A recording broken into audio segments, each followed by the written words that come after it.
Tom Sale here. I'm the director of the Center for Contaminant Hydrology at Colorado State University.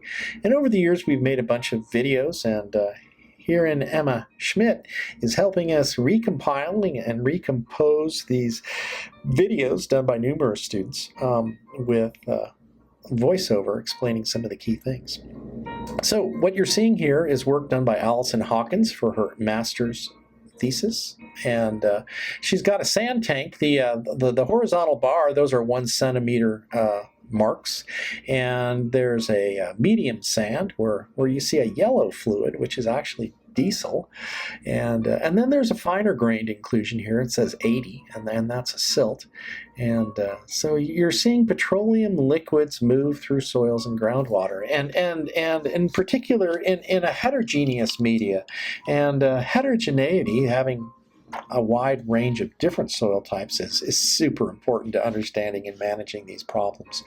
So the first thing I want to point out is that the petroleum liquids, the diesel fuel, are not moving into the low permeability layers. So they're staying in the coarse sands or medium sands, and they're precluded from the fine-grained layers because there isn't enough capillary pressure or difference in the pressure of the non-wetting phase, the petroleum, and the water phase in the soils to push the water out of the way in the low permeability zones, and that's super cool. So also you're seeing water table fluctuations here. The water table's going up and down, and below the water table, the petroleum is present in a two-phase system. Water wets the soils, and then the petroleum liquids, the diesel, is a non-wetting phase occupying the bigger pore throats.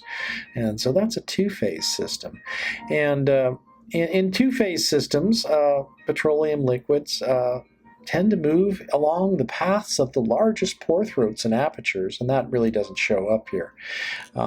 But most importantly, the petroleum liquids generally don't invade the low permeability zones unless there's fractures or cracks and all that kind of stuff.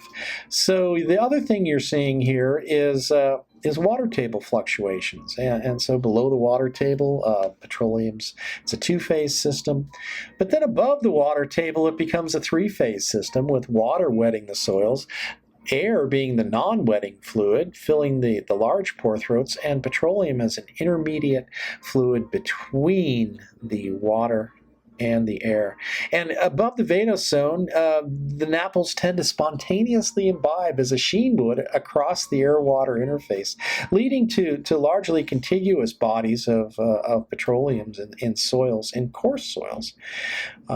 So that's important. The mechanics in two- and three-phase systems are very different for petroleum liquids.